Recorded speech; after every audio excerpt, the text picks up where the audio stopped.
नमस्कार दोस्तों, आप सभी का स्वागत है आपके अपने चैनल क्लास एवरीवेयर पर।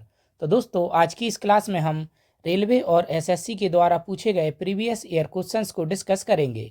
हम रेशियो एंड प्रोपोर्शन से यानी कि अनुपात और समानुपात से जो भी क्वेश्चन अभी तक रेलवे और एसएससी के द्वारा पूछे गए हैं उनके बारे में पढ़ेंगे। सभी क्वेश्चंस को मैं डिटेल में भी सॉल्व कराऊंगा और साथ में उनको सॉल्व करने की शॉर्ट ट्रिक भी बताऊँगा। तो क्लास आपके आने वाले रेलवे और एसएससी के सभी एग्जाम्स के लिए बहुत ही ज़्यादा इंपॉर्टेंट रहने वाली है। तो क्लास को बिना स्किप किए लास्ट तक जरूर देखना और हमारे चैनल को सब्सक्राइब करके हमारे साथ जरूर जुड़ जाना। और दोस्तों, यह क्लास मैं डेली लेकर आऊँगा और आपके रेलवे के एनटीपीसी के जब भी पेपर होंगे तब तक मैं पूरा का पूरा मैथ का जो सिलेबस है वो आपको कवर करा दूंगा। तो चलिए आज का पहला प्रश्न देखते हैं। तो आज का पहला प्रश्न है, ए अनुपात बी बराबर सी अनुपात डी बराबर ई अनुपात एफ बराबर 1:2 हो तो 3a plus 5c plus 7e अनुपात 3b plus 5d plus 7f किसके बराबर होगा। तो इसमें क्या दिया है हमको, a अपॉन बी बराबर c अपॉन डी बराबर e अपॉन एफ बराबर क्या दिया है 1/2। मैंने आपको पिछली क्लास में बताया था कि जो a अनुपात b है इसको हम a अपॉन बी भी लिख सकते हैं। बराबर दिया है 1/2, तो हम क्या करेंगे, यहाँ पर हम मान लेंगे कि a की वैल्यू 1, c की वैल्यू 1 और e की वैल्यू 1 और b की वैल्यू 2, d की वैल्यू 2 और f की वैल्यू 2। इस तरीके से हम मानेंगे और जो पूछा है उसमें रख देंगे। तो हमसे क्या पूछा है, 3a plus 5c plus 7e और पूछा क्या है, ratio 3b plus 5d plus 7f किसके बराबर होगा। तो यहाँ पर हम वैल्यू लिखेंगे, तो 3 इंटू ए की वैल्यू कितनी है 1 प्लस 5 इंटू सी की वैल्यू कितनी है तो वो है 1 प्लस 7e की वैल्यू कितनी है तो वो है 1। इसके बाद 3 बी की वैल्यू हमने मानी कितनी 2, 5 डी की वैल्यू कितनी मानी हमने 2 प्लस 7 एफ की वैल्यू मानी हमने कितनी 2। इसके बाद हम इसको सॉल्व करेंगे, तो सॉल्व करेंगे तो क्या आएगा, 3 into 1 3 plus 5 plus 7 ratio 3 into 2 6 plus 10 plus 14। तो इस तरीके से क्या आ गया हमारा, 5 और 3 8, 8 और 7 15 अनुपात ये कितना हो जाएगा 14 6 20, 20 और 10 30। तो हमारा रेशियो आ जाएगा 1:2। तो इसका करेक्ट आंसर हो जाएगा ऑप्शन डी। इसके बाद अगला प्रश्न देखते हैं। तो यदि x अनुपात y बराबर 3:1 हो तो x³ minus y³ ratio x³ plus y³ क्या होगा। तो हमको क्या दिया है, x अनुपात y हमको दिया है कितना, x अनुपात y बराबर दिया है 3:1। हम क्या करेंगे कि इसको लिख सकते हैं हम x अपॉन y। पहले ही बता चुका हूँ कि रेशियो को हम अपॉन की फॉर्म में भी लिख सकते हैं। तो हमारा आ जाएगा कितना 3/1। तो x की वैल्यू मान लेंगे हम 3 और y की वैल्यू मान लेंगे कितनी 1 और इस तरीके से हम इसमें मान रख देंगे। तो हमसे पूछा है x³ minus y³ ratio x³ plus y³ क्या होगा। तो इसमें हम इसका मान रख देंगे। तो x की वैल्यू मानी हमने 3, तो 3 का क्यूब माइनस 1 का क्यूब और रेशियो क्या दिया है हमको 3 का क्यूब प्लस 1 का क्यूब। तो इस तरीके से 3 की घात 3 कितना आएगा 27, तो 27 माइनस 1 और इधर रेशियो आ जाएगा 27 प्लस 1। इस तरीके से आ जाएगा 26 रेशियो 28। रेशियो में क्या रहता है कि कोई भी संख्या कॉमन नहीं होनी चाहिए, यानी कि रेशियो अपने हमेशा सिंपलेस्ट फॉर्म में रहता है। तो इसमें कॉमन है 2, तो 2 से दोनों को डिवाइड करेंगे तो 13:14 जो है इसका करेक्ट आंसर हो जाएगा। तो इसका करेक्ट आंसर हो जाएगा ऑप्शन ए। इसके बाद अगला प्रश्न देखते हैं। तो यदि x अनुपात y बराबर 2:1 हो तो x² माइनस y² अनुपात x² प्लस y² क्या होगा। x अपॉन y हम यहाँ पर मानेंगे कितना 2/1। तो x की वैल्यू हम 2 मान लेंगे और y की वैल्यू मान लेंगे 1 और इसको हम रख देंगे, क्या पूछा है x² minus y² ratio x² plus y²। तो x² x की जगह लिख देंगे 2, 2 का स्क्वायर माइनस 1 का स्क्वायर अनुपात 2 का स्क्वायर प्लस 1 का स्क्वायर। तो इस तरीके से क्या आएगा हमारा 4 माइनस 1 रेशियो 4 प्लस 1। तो रेशियो आ जाएगा हमारा 3:5। तो इसका करेक्ट आंसर क्या हो जाएगा ऑप्शन ए। इसके बाद अगला क्वेश्चन देखते हैं। तो यदि x³ माइनस y³ अनुपात x² plus XY plus y² बराबर 5:1 और x² माइनस y² अनुपात x माइनस y बराबर 7:1 हो तो अनुपात 2x अनुपात 3y किसके बराबर होगा। तो इसमें सबसे पहले आपको क्या याद रखना है कि इसमें आपको दो फॉर्मूले याद रखने हैं। तो फॉर्मूला है x³ माइनस y³ बराबर क्या होता है x माइनस y और x² plus XY plus y²। तो ये फार्मूला आपको याद रखना है, बहुत ही ज़्यादा इंपॉर्टेंट फार्मूला है, कई जगह है आपके काम में आएगा। और दूसरा फार्मूला है x² माइनस y² बराबर क्या होता है x माइनस y और x प्लस y। तो ये दोनों फार्मूले आपको याद रखने हैं। इसके बाद हम देखेंगे कि हमको दिया है, क्या दिया है x³ माइनस y³ और रेशियो को हम अपॉन की फॉर्म में लिख सकते हैं, मैंने आपको बताया था। तो x² plus XY plus y² बराबर हमको क्या दिया है 5/1। तो इसको जब हम सॉल्व करेंगे तो x³ माइनस y³ का मैंने फॉर्मूला आपको बताया x माइनस y, तो यहाँ पर लिखेंगे हम x minus y x² plus XY plus y²। तो ये हो गया x³ माइनस y³ का फॉर्मूला। अपॉन में आ जाएगा x² plus XY plus y²। तो क्या हो जाएगा, इससे ये कट जाएगा तो आ जाएगा हमारा कितना 5/1। तो x माइनस y की वैल्यू हमारी निकल के आई यहाँ पर कितनी 5। इसी तरीके से जब हम देखेंगे कि x² माइनस y² अपॉन में x माइनस y हमको दिया है कितना 7/1। तो इसी तरीके से हम क्या करेंगे कि इसको भी सॉल्व करेंगे। तो यहाँ पर फॉर्मूला दिया है हमारा x² माइनस y² बराबर हो जाएगा x माइनस y और x प्लस y। तो अपॉन में क्या दिया है हमको x माइनस y, तो x माइनस y से x माइनस y कट जाएगा। तो यहाँ पर दिया था 7/1, तो x प्लस y की वैल्यू निकल के आई हमारी कितनी 7। तो अब हम क्या करेंगे कि x माइनस y बराबर दिया है 5 और x प्लस y बराबर दिया है 7। तो क्या करते हैं हम, जो पहली संख्या है यानी कि x, इसकी वैल्यू निकालने के लिए हम क्या करते हैं, इन दोनों को संख्याओं को ऐड करके 2 से डिवाइड कर देते हैं। तो x की वैल्यू निकालने के लिए हम क्या करेंगे, तो अगर हमको x की वैल्यू निकालनी है तो हम क्या करेंगे 7 और 5 कितना हो जाएगा 7 और 5 12। तो 12/2 करेंगे तो कितना आ जाएगा 12/2 आ जाएगा 6। तो x की वैल्यू निकल आई हमारे पास 6। और जो बाद वाली संख्या है जैसे कि y, इसकी वैल्यू निकालने के लिए हम क्या करते हैं कि ये जो संख्या दी है इनका अंतर ले लेंगे। तो इनका अंतर कितना हो जाएगा 7 माइनस 5 2। तो y बराबर आ जाएगा 2/2 और 2 से डिवाइड कर देंगे तो कितना आ जाएगा 1। तो y की वैल्यू आ गई 1 और x की वैल्यू आ गई 6। इसके बाद हमसे क्या पूछा है, तो 2x रेशियो 3y क्या होगा। तो 2x की वैल्यू निकाली हमने कितनी 6, रेशियो 3 इंटू y की वैल्यू निकाली कितनी 1। तो हम क्या करेंगे 3 से 6 को काट देंगे तो 2 बार कट जाएगा तो कितना आ जाएगा रेशियो इसका 4:1। तो 4:1 इसका करेक्ट आंसर हो जाएगा ऑप्शन डी।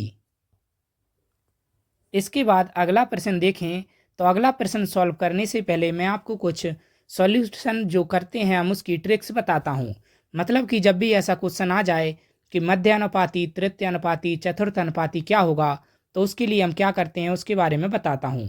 जैसे कि अगर हमको दिया है कि अगर क्वेश्चन देगा a अनुपात b का मध्य अनुपाती क्या होगा, तो मध्य अनुपाती इसका पूछेगा तो हम इसको कैसे निकालेंगे। तो इसको निकालने के लिए हम क्या करेंगे, a और मध्य अनुपाती मान लेंगे हम x। तो a x और b, तो इस तरीके से क्या हो जाएगा a अनुपात x समानुपात x अनुपात b। तो a अपॉन x आ जाएगा बराबर x अपॉन b के, क्योंकि जो रेशियो रहता है उसको हम अपॉन की फॉर्म में भी लिख सकते हैं। तो x² बराबर आ जाएगा हमारा ab और x की वैल्यू निकल के आ जाएगी अंडर रूट में ab। तो अगर हमसे मध्य अनुपाती पूछता है तो हम क्या करेंगे, ये फॉर्मूला लगा देंगे। तो x बराबर अंडर रूट ab फॉर्मूला लगा के हम मध्य अनुपाती को निकाल सकते हैं। इसी तरीके से आपसे पूछेगा कि a, b का तृतीय अनुपाती क्या होगा, तो हम क्या करेंगे a, b और तृतीय अनुपाती मान लेंगे x। तो रेशियो आ जाएगा a अनुपात b समानुपात b अनुपात x। तो a अपॉन b बराबर आ जाएगा क्या b अपॉन x। तो x की वैल्यू हमारी यहाँ पर क्या निकल के आएगी, तो x बराबर हमारा निकलेगा b² अपॉन a। तो इस फॉर्मूले से हम तृतीय अनुपाती निकाल सकते हैं। और इसी तरीके से आपसे कभी कभी पूछता है कि a, b, c का चतुर्थ अनुपाती क्या होगा, तो इसके लिए हम चतुर्थ अनुपाती क्या मान लेंगे, x। तो a, b, c और x। तो a अनुपात b समानुपात c अनुपात x। इस तरीके से a/b बराबर आ जाएगा c/x। तो x की वैल्यू निकल के आएगी हमारी bc/a। तो इस तरीके से हम चतुर्थ अनुपाती निकाल सकते हैं। चलिए अब क्वेश्चन को देखते हैं। तो 12, 21 और 28 का चौथा या चतुर्थ अनुपात क्या होगा। तो हम क्या करेंगे कि चतुर्थ अनुपात मान लेंगे x। तो 12/21 समानुपात 28/x। तो 12/21 बराबर आ जाएगा 28/x। सॉल्व करेंगे तो 3 गुना 4 12, 3 गुना 7 21 और 4 गुना 7 28। x बराबर निकल के आएगा 49। तो इसका करेक्ट आंसर हो जाएगा ऑप्शन ए। इसके बाद अगला प्रश्न देखते हैं। तो 3 + √2 और 12 - √32 का मध्य अनुपात क्या होगा। तो इसको हम सॉल्व करेंगे तो हम क्या करेंगे, 3 + √2 और हमको क्या दिया है, कॉमा 12 - √32 और हमसे पूछा है कि मध्य अनुपात क्या होगा। तो इसका फॉर्मूला मैंने आपको बताया था, x बराबर √AB। तो x बराबर हमारा क्या निकल के आएगा, इसको हम सॉल्व करेंगे तो अंडर में 3 + √2 और 12 - √32। तो इसको जब हम सॉल्व करेंगे तो x बराबर हमारा क्या निकलेगा, 3 + √2 और जब इसमें से 4 को कॉमन लेंगे तो 4 बाहर आ जाएगा और 4 गुना 3 12, 3 - √2 इसमें बचेगा और x बराबर हमारा क्या आ जाएगा, अंडर में 4 जब हम बाहर लाएंगे तो बाहर आ जाएगा 2 और 3 + √2 और 3 - √2 अंडर में बचेगा। तो 3 + √2 और 3 - √2 बच गया। तो मैंने फॉर्मूला बताया था कि x² - y² बराबर होता है x - y और x + y।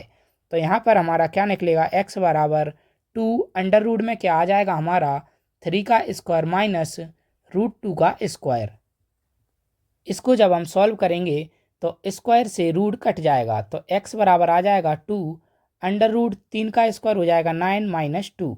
तो x बराबर आ जाएगा 2 अंडर रूट 7। तो इसका करेक्ट आंसर हो जाएगा ऑप्शन बी। इसके बाद अगला प्रश्न देखते हैं। तो किस संख्या को 6, 7, 15, 17 के प्रत्येक संख्या में जोड़ा जाए कि चारों संख्याएं समानुपातिक हो जाएं। तो हम क्या मान लेंगे कि प्रत्येक संख्या में x जोड़ा जाए। तो 6 + x, 7 + x, 15 + x, 17 + x। इसके लिए समानुपातिक हो जाएंगी, क्या जोड़ेंगे, x। तो इसको हम लिखेंगे 6 + x अपॉन में 7 + x बराबर 15 + x अपॉन में 17 + x।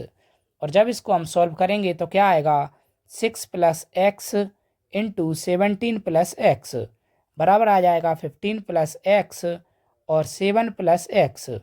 इसके बाद हम इसको मल्टीप्लाई कर देंगे तो 17 गुणा 6 102 प्लस आ जाएगा हमारा 6x। उसके बाद आ जाएगा 17x + x² इक्वल टू आ जाएगा हमारा 15 × 7 105।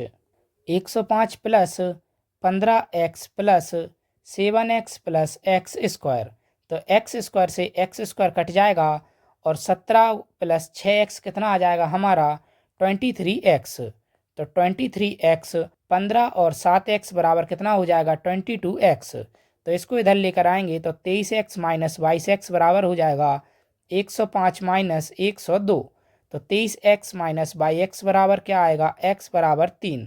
तो x की वैल्यू निकल के आई 3। तो इसका करेक्ट आंसर हो जाएगा ऑप्शन डी। इसके बाद अगला प्रश्न देखते हैं। तो निम्न में से एक सही समानुपात कौन सा है। तो जब भी ऐसे क्वेश्चन आएगा तो हम क्या करेंगे कि पहली और लास्ट संख्या का और बीच की दोनों संख्याओं का आपस में मल्टीप्लाई करके देखेंगे और जो भी संख्याएं इक्वल हो जाएंगी वही इसका करेक्ट आंसर हो जाएगा। तो चलिए सबसे पहले ऑप्शन से ट्राई करते हैं। तो 12 का 12 से मल्टीप्लाई करेंगे तो आएगा 144। अनुपात 16 का 9 से जब मल्टीप्लाई करेंगे तो आएगा 144। तो यही इसका करेक्ट आंसर हो जाएगा ऑप्शन ए। तो यह सही समानुपात में होगा। अगला प्रश्न देखें। तो दो तत्वों P तथा Q को उनके आयतन के आधार पर 5:8 के अनुपात में अथवा उनके भार के आधार पर 4:5 के अनुपात में मिलाकर एक मिश्रण तैयार किया गया है। समान आयतन रखने वाले P तथा Q के भारों का अनुपात क्या होगा। तो इसमें हमको क्या दिया है, तो हमको दिया है P और Q। तो इनके वॉल्यूम जो है उनका रेशियो दिया है कितना, 5:8। तो वॉल्यूम यानी कि आयतन, और इनका जो वेट यानी कि भार है, तो भार का अनुपात दिया है कितना, 4:5। और हमसे पूछा क्या है कि समान आयतन रखने वाले। तो यह आप जरूर याद रखना कि समान आयतन रखने वाले यानी इन दोनों का आयतन समान हो तो P तथा Q के भारों का अनुपात क्या होगा। तो जब हम देखेंगे तो वॉल्यूम और वेट, तो P का जो वॉल्यूम का रेशियो दिया है वो कितना दिया है, 5, और वेट का रेशियो दिया है कितना, 4। वॉल्यूम का रेशियो है 5 और वेट का है 4।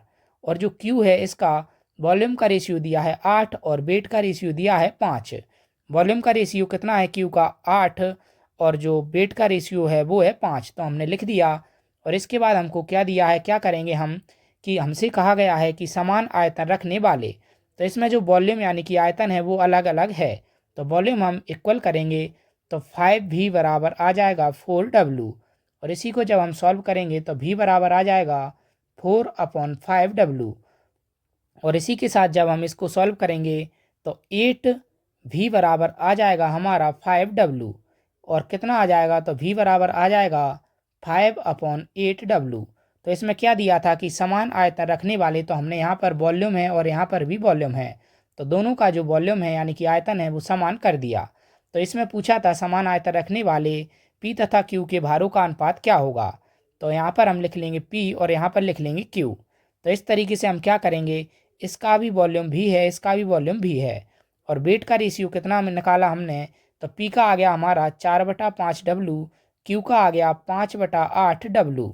तो W से W कट जाएगा, और इसको जब हम सॉल्व करेंगे तो कितना आ जाएगा, 8 गुणा 4 32 और 5 गुणा 5 25। तो 32:25 समान आयतन जब होगा तब P और Q का भारों का अनुपात हो जाएगा कितना, 32:25। तो दोस्तों यहाँ पर जो भी इम्पोर्टेंट प्रीवियस ईयर क्वेश्चंस थे वो सभी मैंने कवर करा दिए। अब आगे के क्वेश्चन नेक्स्ट क्लास में आपको कवर कराऊंगा। क्लास अच्छी लगी हो तो हमारे चैनल को सब्सक्राइब करके हमारे साथ ज़रूर जुड़ जाना, और वीडियो को लाइक करना और अपने दोस्तों के साथ शेयर ज़रूर कर देना, क्योंकि मैं इसी तरीके से रेलवे के जो आने वाले एग्ज़ाम्स हैं जैसे कि NTPC उसके लिए डेली क्वेश्चंस कराऊंगा, और टॉपिक वाइज सभी क्वेश्चंस को सॉल्व कराते हुए सारा का सारा मैथ का जो टॉपिक हैं लगभग 30 से 32 टॉपिक मैं आपको कवर कराऊंगा। साथ में एडवांस मैथ भी पढ़ाऊंगा। तो हमारे चैनल को सब्सक्राइब करके हमारे साथ ज़रूर जुड़ जाइएगा। धन्यवाद।